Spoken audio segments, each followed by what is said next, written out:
الحمد لله حمدا كثيرا طيبا مباركا فيه مباركا عليه كما يحب ربنا ويرضى. أشهد أن لا إله إلا الله وأشهد أن محمدا رسول الله لا نبي بعد أما بعد. فقال رسول الله صلى الله عليه وسلم إياكم والغلو في الدين فإنما أهلك من قبلكم الغلو في الدين.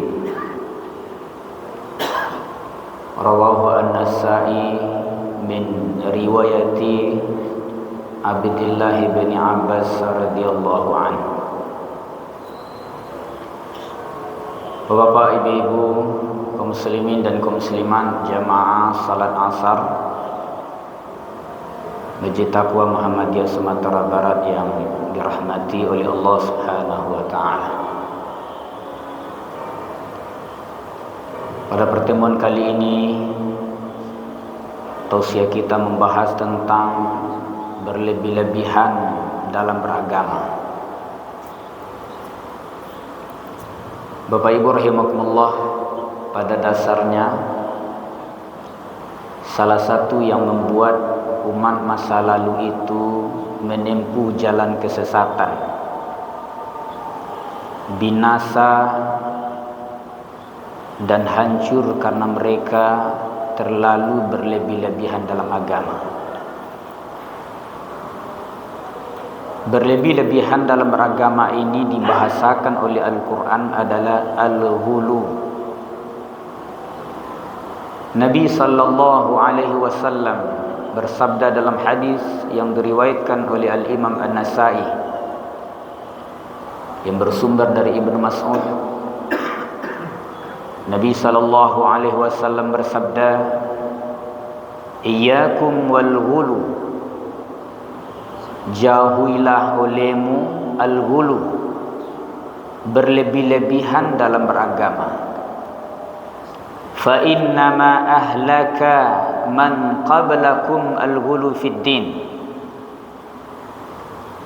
Karena sesungguhnya yang membuat orang-orang masa lalu itu menjadi hancur binasa karena mereka terlalu berlebih-lebihan dalam beragama. Bapak Ibu rahimakumullah, berlebih-lebihan dalam beragama atau al-ghulu ini melakukan suatu perbuatan atau keyakinan yang telah melampaui ketentuan syariat yang telah diatur. Al-ghulu atau berlebih-lebihan dalam beragama ini bisa dalam bentuk akidah, sebuah keyakinan. Allah Subhanahu wa taala berfirman dalam Al-Qur'an, "Ya ahlal kitab la taghlu fi dinikum."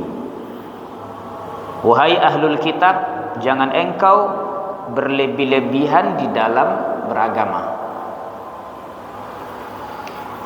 Bapak Ibu rahimakumullah, mengapa umat Nasrani mereka bisa menjadi sesat? Karena mereka terlalu berlebih-lebihan meyakini bahwa Nabi Isa itu diangkat sebagai Tuhan. Padahal Nabi Isa alaihissalam hanyalah sebagai manusia biasa. Kelebihan beliau adalah diutus oleh Allah kepada bangsa Bani Israel. Nabi Isa alaihissalam menegaskan kepada dirinya bahwa beliau adalah Rasul.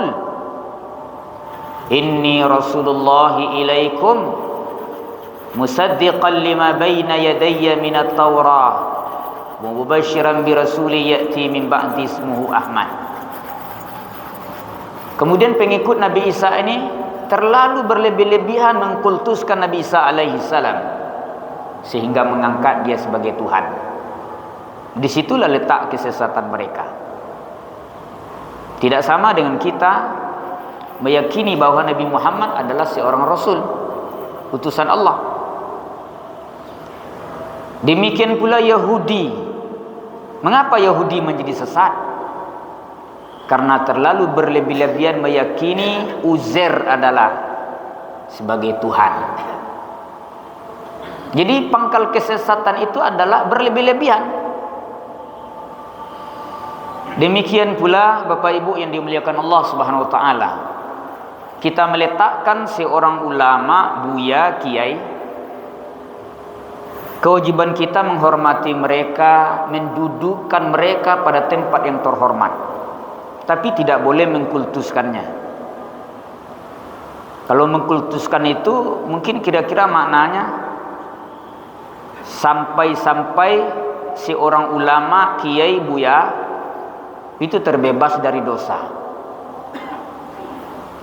Kalau nyomati beko kiai itu, ustaz tu, ulama tu, bahkan sampai-sampai dia pergi ke kuburannya, dianggap kuburannya keramat, lalu disembah, mengadakan sesaji-sajian ke kuburan itu. Itu disebabkan karena hulu tadi berlebihan. Kadang sampai-sampai Bapak Ibu ayah basuh tangan saya bisa diminumnya. Itu berlebih-lebihan makna. Yang seperti itu tidak boleh. Kemudian berlebih-lebihan itu bisa dalam konteks ibadah. Dulu di zaman Nabi SAW ada datang 3 orang pada Nabi. Kemudian menanyakan bagaimana ibadah beliau, dijelaskan oleh istrinya Siti Aisyah bahwa ibadah Nabi seperti ini, seperti itu gitu.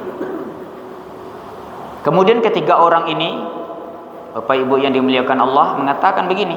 Salah seorang mengatakan, kalau demikian ibadahnya Nabi, maka saya akan terus salat sepanjang malam, tidak pernah tidur.